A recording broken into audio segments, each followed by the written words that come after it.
¿Qué tal, chicos? Muy buenas. Hoy vamos a hablar de un tema apasionante, sobre todo si os gustan las matemáticas, pero si no os gustan, también, porque realmente lo vamos a enfocar sobre todo al mundo de las inversiones.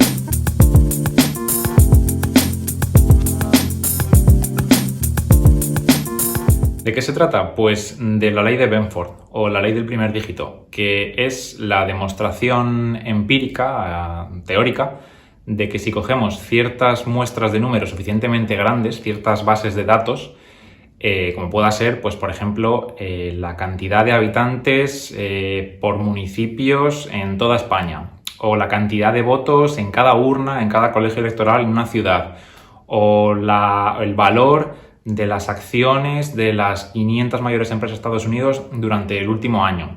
Este tipo de números se confirma, hay una fórmula que predice que la probabilidad de que cualquiera de estos números empiece por 1 es bastante mayor que la probabilidad de que empiece por 2 y la probabilidad de que empiece por 2 es mayor que empiece por 3 y así sucesivamente. De hecho, esta fórmula se puede representar y la distribución que queda pues tiene como una forma de tobogán. Aquí tenéis la imagen.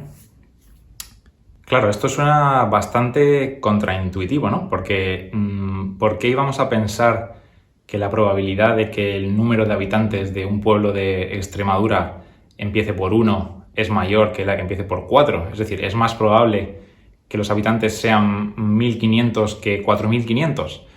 Pues resulta que sí, de hecho esto está demostrado. Y no solo es que se haya demostrado, sino que la primera persona a la que le dio por ponerse a pensar en esto fue un matemático que se llamaba Simon Newcomb, que se dio cuenta de que en su libro de logaritmos, es decir, este librito que usaba como chuleta, las primeras páginas estaban mucho más usadas que las últimas. Y se puso a pensar en si había algún patrón detrás de eso. Años más tarde, y de forma totalmente independiente, el físico Frank Benford fue el que realmente desarrolló esta teoría y creó la fórmula que a día de hoy se usa para un montón de aplicaciones, y vamos a ver algunas de ellas. Por ejemplo, pues claro, diversos economistas, matemáticos y demás mentes analíticas se lanzaron a probar esta ley con diferentes sets de datos. Y, por ejemplo, se descubrió que las elecciones presidenciales de 2009 en Irán habían sido manipuladas porque no cumplían esta ley de Benford. O también que, por ejemplo, los datos que presentó Grecia a la Unión Europea cuando estaba intentando entrar en la eurozona también habían sido manipulados. Uno de los casos más sonados fue el del gigante energético Enron. Enron era una empresa que cotizaba en la bolsa de Estados Unidos y que además era auditada por una de las 5 mayores auditoras del mundo en ese momento, que se llamaba Arthur Andersen. Pues se descubrió que el estado financiero de Enron no cumplía la ley de Benford. Y a base de tirar del hilo, al final lo que se descubrió era que esta empresa estaba pagando hasta $1 millón a la semana a su auditora para que hiciera la vista gorda. Al cabo de un tiempo, pues la investigación avanzó y a día de hoy no existe ninguna de las dos, ni la empresa ni la auditora. Otro caso muy interesante es el hecho de que se puede aplicar a los informes de contagiados por COVID. Un estudio del año pasado se puso a analizar los informes que habían ido publicando todos los países mes a mes o semana a semana sobre contagiados o positivos por coronavirus.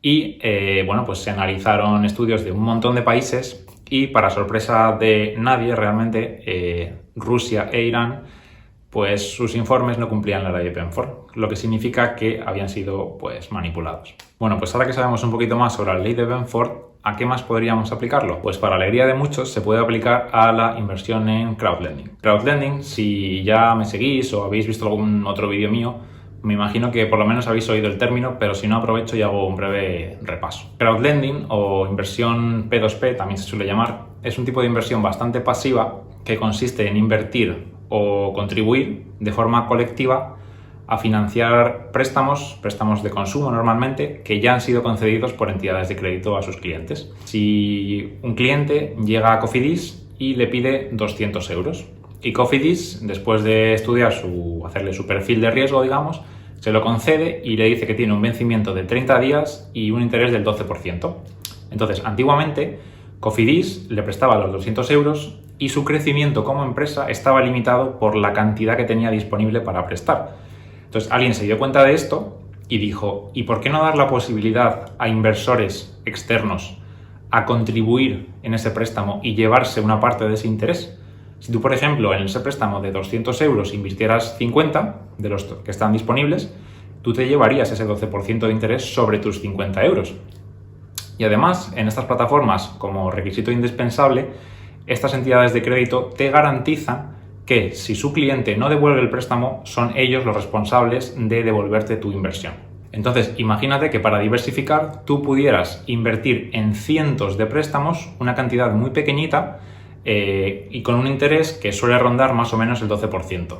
Y además, esta inversión se hace a través de unas herramientas que tú configuras al principio y que van invirtiendo por ti de forma automática según unos parámetros. Básicamente esto es el crowdlending. Pues como decía antes, aquí también se puede aplicar la ley de Benford y en este caso concretamente se aplicaría, por ejemplo, a las cantidades de dinero que piden esos clientes.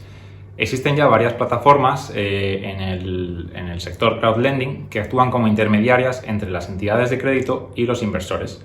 Entonces, para comprobar si estas plataformas y las entidades que están detrás están jugando limpio, se puede analizar si las cantidades de dinero que están pidiendo los clientes y que quedan publicadas en estas plataformas son reales. Si lo son, la probabilidad de que estas cantidades empiecen por 1 serán mayores que la probabilidad de que empiecen por 2 y así sucesivamente. Pues para nuestra fortuna ya existe un inversor, probablemente apasionado de las matemáticas, que ha decidido poner a prueba una de estas plataformas. Y la elegida ha sido Robocash. Robocash, como digo, es una de las plataformas que ofrece la posibilidad de invertir en estos préstamos de consumo y además probablemente el año pasado ha demostrado que es una de las más seguras de invertir a día de hoy. Pero bueno, este señor no se fiaba, así que ha decidido usar la ley de Benford. Os dejaré en la descripción abajo el informe que hizo este inversor en el que explica pues, cómo recogió los datos, cómo los preparó, las conclusiones a las que llegó, que además son bastante interesantes. Y además también os voy a dejar en la descripción una guía sobre cómo empezar a invertir en Robocash. Porque además es que últimamente me han llegado emails, pues por ejemplo, que van a rediseñar la interfaz, que cumplen 4 años y van a hacer promociones y otra serie de cambios que, bueno, en principio son buenos para la plataforma. Así que nada, espero que os haya gustado el vídeo y si os ocurre algún otro uso en el que podamos aplicar la ley de Benford, pues dejármelo en los comentarios. Así que nada, hasta luego.